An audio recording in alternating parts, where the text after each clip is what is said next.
जीवात्मा को अच्छाइयों की ओर लेकर भी जाता है और बुराइयों की ओर भी लेकर चला जाता है। इस मन के द्वारा ही जीवात्मा कभी किसी का निंदा का पात्र बन जाता है और कभी किसी के द्वारा सम्मान का पात्र बन जाता है।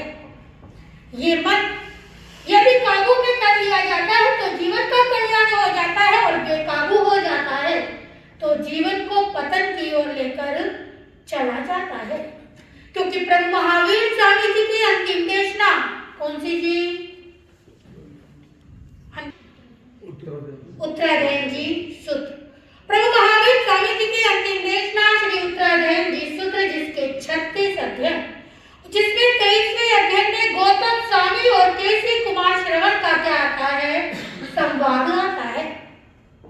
गौतम स्वामी और केसी कुमार श्रवण ने आपस में जब चर्चा वार्ता की तब केसी कुमार श्रवण ने गौतम स्वामी से पूछा कि सारा संसार घोड़े के ऊपर विराजमान है, वो घोड़ा जीवात्माओं को इधर से उधर क्या कर रहा है? भटका रहा है। परंतु मैं ये देख रहा हूं आपका घोड़ा आपको इधर उधर नहीं भटका रहा। आपने अपने घोड़े को कैसे काबू में किया? गौतम स्वामी ने कहा, मैंने ज्ञान रूपी लगाम से अपने घोड़े को क्या किया है? वश में किया है। वो घोड़ा कौन सा है? जिसके ऊपर सारा संसार क्या है? सवार है। मन रूपी घोड़े के ऊपर संसार का प्रत्येक प्राणी क्या है? सवार है। तब केसी कुमार श्रवण को गौतम स्वामी कहने लगे कि यदि हम अपने जीवन का कल्याण करना चाहते हैं तो हमें अपने मन रूपी घोड़े को क्या करना पड़ेगा? काबू में करना पड़ेगा। गौतम स्वामी ने केसी कुमार श्रवण से कहा, एक जिये जिया पंच पंच जिये जिया दस, दस्साहु जीनी कानन सब सत्तु जीना महल। एक को जीतने से 5 वश में होते हैं, 5 वश में हो जाते हैं तो 4 कंट्रोल में हो जाते हैं।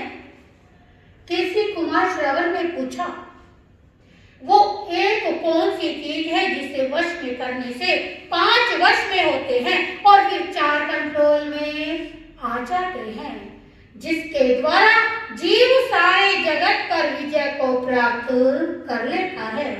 गौतम स्वामी ने कहा, एक मन को क्या कर लो? वश में कर लो।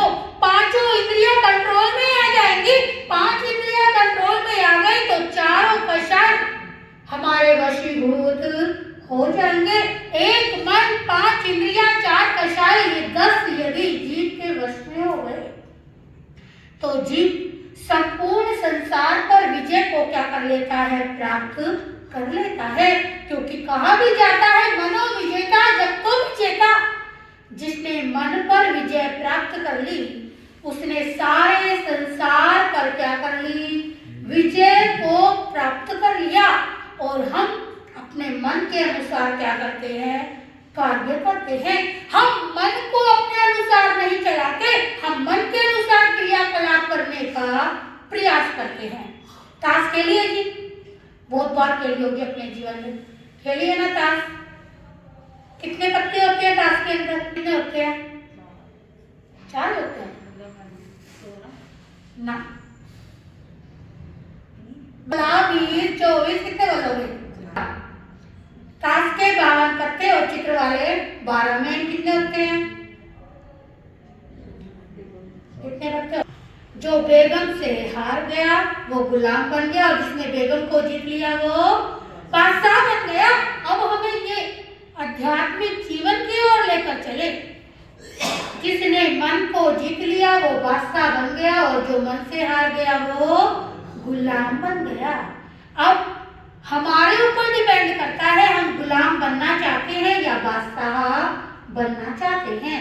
मन को अपने कंट्रोल में रखना चाहते हैं या मन के अनुसार क्रिया करने का प्रयास करना चाहते हैं। ये तो जीवात्मा के ऊपर ही डिपेंड करता है कि वो अपने जीवन को किस ओर लेकर जाना चाहता है, अपने जीवन की यात्रा को किस ओर बढ़ाना चाहता है। संसार की भीड़ में तो हम खोते चले जाते हैं। एक बार अंदर में क्या करो? झांकने का प्रयास करो।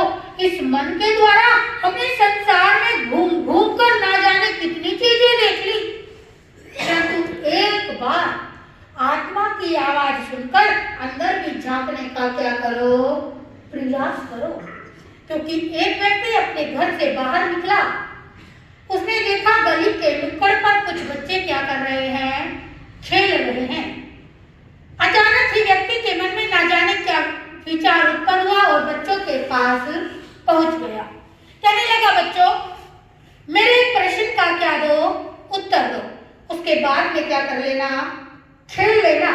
बच्चों ने सोचा कोई छोटा मोटा ही प्रश्न कर लेंगे, चलो पहले अंकल जी के प्रश्न का उत्तर दे देते हैं, बाद में क्या करेंगे, खेल लेंगे। कहने लगे, बोलो अंकल जी आपको क्या पूछना है। उस व्यक्ति ने कहा, क्या तुम लोटस टेम्पल के बारे में जानते हो? आपने सुना जी? कहाँ पे है लोटस टेम्पल? दिल्ली के अंदर। अब बच्चे सोचने लगे, लोटस टेम्पल कहाँ पर है, कहाँ बना हुआ है।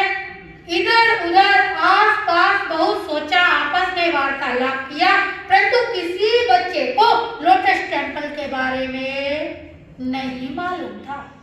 आखिरकार सभी बच्चों ने कहा, अंकल जी हम लोटस टेम्पल के बारे में नहीं जानते। व्यक्ति ने कहा, सारा दिन घर में रहते हो, बाहर निकलो तो पता चले लोटस टेम्पल कहाँ है। बच्चों का मजाक उड़ाया और अपने स्थान को वापस लौट गया। अगला दिन फिर हुआ, फिर वही व्यक्ति देख रहा है कि बच्चे खेल रहे हैं, बच्चों के पास पहुंच गया। कहने लगा, मेरे प्रश्न का क्या दे दो, उत्तर दे दो। गोल्डन टेम्पल के बारे में जानते हो? कहाँ पर है? अमृतसर पंजाब में। अब बच्चों ने ये नाम भी क्या किया था, पहली बार सुना था।